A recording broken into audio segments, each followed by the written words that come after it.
July is Disability Pride Month, and I haven't talked very much about disability this month, so I thought with the month winding up, I would take this opportunity to talk about my experience with physical disabilities and psychiatric disabilities.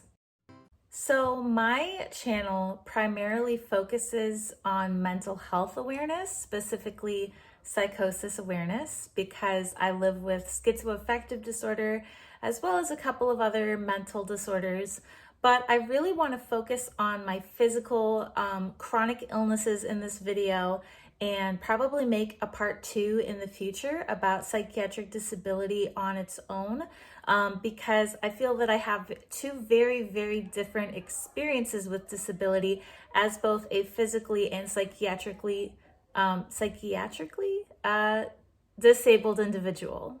My first experience with chronic illness goes as far back as I can remember. I have always been an incredibly tired person, and I think because being tired was so normal to me my whole life, I didn't realize that it was actually a problem. I have narcolepsy, and narcolepsy is a sleep disorder in which the brain cannot regulate sleep and wake cycles. So basically what that means is not only do I sleep more than most people, I don't get restorative sleep. My brain essentially doesn't know how to sleep correctly. So although I do sleep more than most people, I am still incredibly tired, and it's kind of like being in a constant state of sleep deprivation. Narcolepsy is comparable to going 3 days, or rather 48 to 72 hours without sleep. And that is how I feel every day. And even while medicated, I do still feel an extreme level of tiredness comparable to going over a day without sleep. So that is my normal. And back in high school, it came to a point where it couldn't be ignored because I had been struggling with falling asleep in class and falling asleep before dinner for years. And when I got into driver's ed class and had to do behind the wheel lessons, I couldn't even drive 15 minutes without falling asleep. And the driver's ed teacher told my parents this was an issue. And that's how we came to realize that sleep could be more of a problem than we'd thought it was, and that this was significantly diminishing my function in life. So we went to a sleep doctor and I got my first sleep study. I had always thought of narcolepsy as how it is portrayed in the movies, which is typically like a person who's got a normal amount of energy or is even pretty exuberant, just like going about their life and then just like falling asleep instantly. And so I thought sleep attacks were a lot like epileptic seizures, where you go about your life being fine for the most part until it just strikes. And that is not at all what narcolepsy is actually like. The sleep attacks are caused by excessive daytime sleepiness, which is the primary symptom of narcolepsy. So being so excessively tired that you basically cannot physically stay awake is a sleep attack. It's not being struck down. For some people, it may be. I've heard of it that way. But for a lot of people, it's really just kind of like giving up the fight. I was more surprised than anyone to be diagnosed with narcolepsy for this reason, because I just thought everyone was as tired as me and I was really bad at keeping up. I didn't realize that what I felt was not normal and no one around me was feeling it too. So to find out that I had narcolepsy, I actually laughed. That was my reaction because I was in disbelief. I thought, that's not narcolepsy. Come to find out, it is nothing like what I thought it was. So I was diagnosed with narcolepsy when I was a teenager. I think I was 16 or 17 years old. I don't really remember, honestly, because it was so long ago. So it took a long time to adjust, to learn how to live with a chronic illness, because the medication didn't work for a really long time. They kept me awake for the most part, but I was still having sleep attacks. I was having less sleep attacks, but still a significant amount of sleep attacks, like maybe not daily, but weekly. And I was basically in agony. I was so tired, even on the stimulants they had me on, that I just wished I could sleep, because it's like kind of torture when you're so tired you need to sleep, but you can't. It was honestly preferable to me to not be medicated, because I would rather sleep than feel that awful while I was awake. Thankfully, by changing my lifestyle and also the new wave of medication that has come out, I was able to get my narcolepsy under control. So it is well managed now, thank God. And I very rarely have sleep attacks. I just don't, when I first got on the medication I'm on now, which is called Sunosi, I was dubious because nothing had ever really worked, because everything I had been on was amphetamines, and this is a DNRI, which is a dopamine norepinephrine, whatever the fuck it is, dopamine norepinephrine reuptake inhibitor. There you go. And it just kind of works like an antihistamine kind of. So it was a miracle that it improved my quality of life so much. Also, like I said, changing my lifestyle. So having a set bedtime, having a set wake time, and like knowing how much sleep I needed. Like for me, 10 or more hours, honestly, I can't sleep any less than 10 hours. And that's okay for me. That's what's recommended by my doctor, because that's what works. I also take naps prophylactically.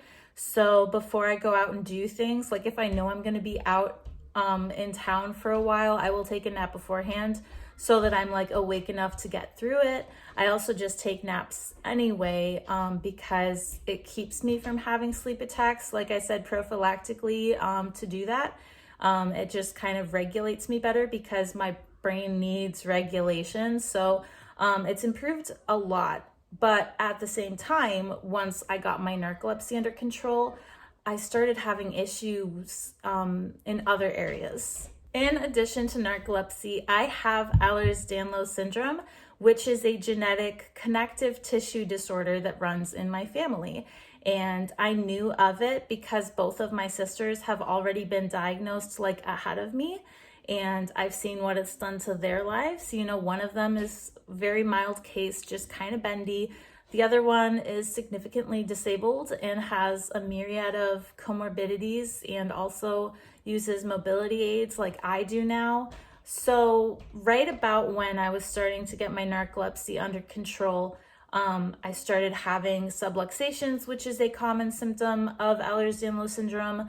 I started having a lot of pain, like muscle and joint pain, and I started being like very unstable, losing my balance and kind of falling when I'd go to take a step, things like that.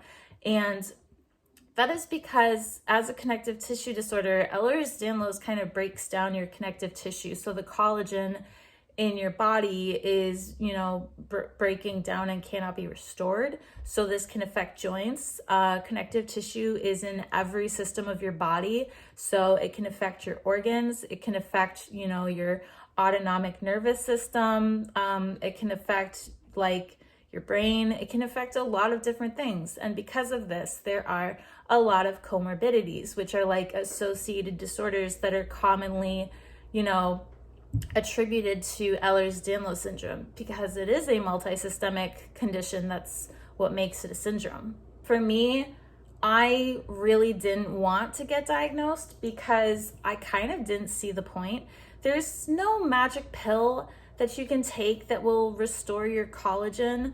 So really what you do is maintain it. Like you just manage and maintain your physical health. And so when things crop up, I will go see a doctor for certain things related to Ehlers-Danlos, but there are so many things related that, it's pretty much everything. I have issues with like gastrointestinal stuff. That's a common one. And I'm probably going to have to get a procedure done for that soon, which I'm not looking forward to because I've never had anything like invasive done to me. But I for some reason just thought up until it got bad enough that it was affecting other systems, I don't need a diagnosis because I know how to take care of myself. Like I have a partner who, you know, helps me a lot. And, you know, like in some ways, say he gives me rides so I don't have to walk and use my joints that much. That's a great thing. But also he helps me like know how to exercise properly. Like he's really great in that regard. So I was hesitant to go into physical therapy or to use any mobility aids. But after about a year or two of living with Ehlers Danlos, like once the symptoms came on, I realized that I actually did need support.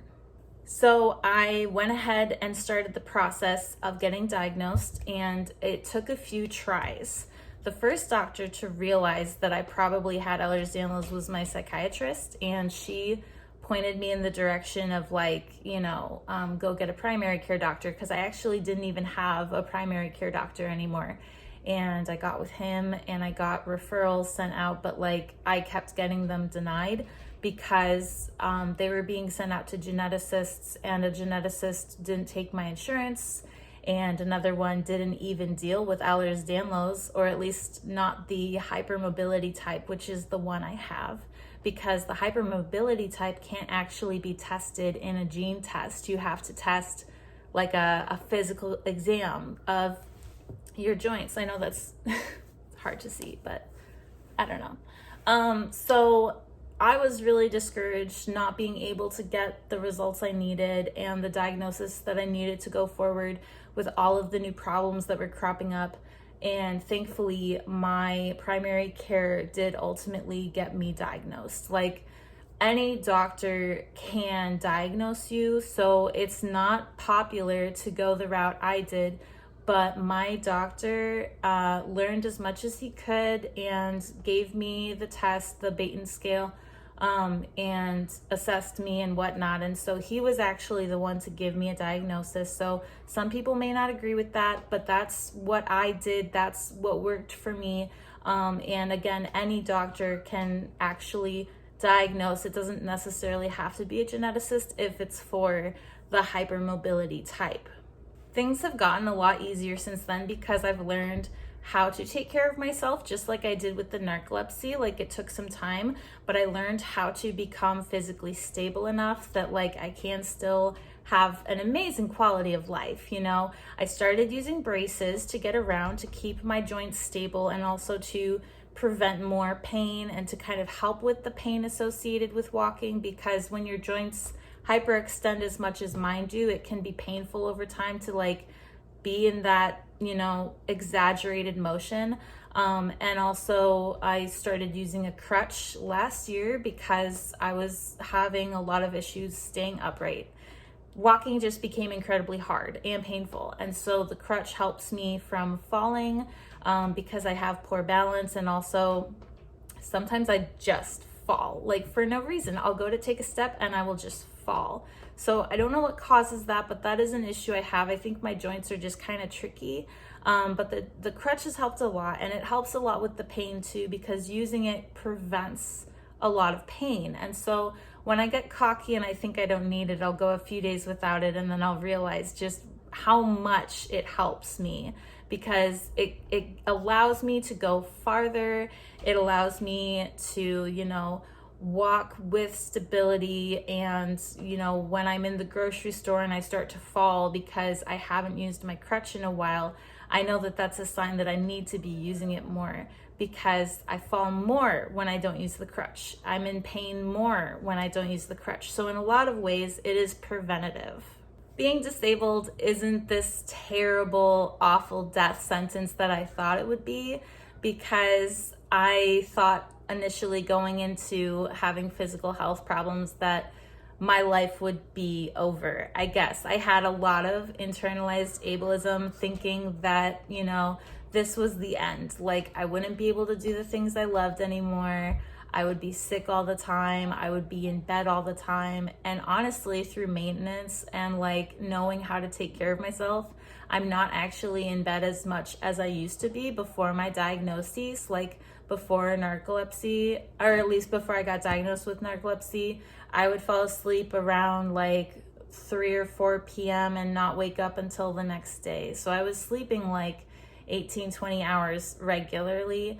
And now I know how to take care of myself, and I've got it under control, and it's a lot better. And it's the same with the Ehlers Danlos syndrome. Like, I'm relatively new to that because I've only been having symptoms for about 3 years. But, you know, I still have an amazing life. It's not the end of the world like I thought it would be. I'm still me. I haven't lost any part of my identity. My life is still whole. You know, I'm still like the most me ever. I didn't lose my personality. Like, nothing terrible happened. It didn't completely diminish my quality of life. You know, things are a bit harder. It's harder to get around. It's harder to have the energy to do things or keep up with people. And a lot of times I have to get creative with how I kind of, you know, like get around, like asking for rides, for instance, because of the narcolepsy, I can't drive, stuff like that. Like knowing how to advocate for myself, knowing when to ask for help. These are things that took a long time to learn, but they have absolutely improved my life to know that, you know, I still have an amazing, valuable life. I'm not limited by my disabilities. Like, I do have certain limitations that I can't avoid physically. You know, I can only walk so far before I need to go rest and put ice on my knees, for instance. But I can still make art. I can still make videos like this one. Like, I still have an amazing life, and that wasn't at all changed by my disabilities. So in that sense, I would say that I have a lot of disability pride, because if anything, my disabilities have added on to my identity, and they've added a lot of character and shown that I can persevere and that I can do tough things. I am strong. Maybe I have a weak body, but it's allowed me to become stronger. And I think that it's shaped me into a better person. You know, I think I am a better person because I've had a lot of life lessons at a young age from becoming physically disabled. So I do have pride for my disability. I am proud of who I am as a disabled individual. In a lot of ways, it is a part of my identity. It's not like my whole identity, but it is something that has impacted who I am, that I carry with me in all of my affairs. So it is important. It is important to me. Health is very important to me, and spreading awareness too. So yeah, that is my experience with disability, and I would be happy to hear yours or any related like things you have to say. Maybe you're a caregiver, for instance. I love hearing from you guys. It's great when you share with me, and I'm very happy to have you stick with me to the end of this video. I make videos every Monday and Thursday. I make general videos on Mondays and mental health videos on Thursdays. So if you're interested in either of those, you can stick around, you can subscribe. I'll be putting something out on Thursday, so look forward to that.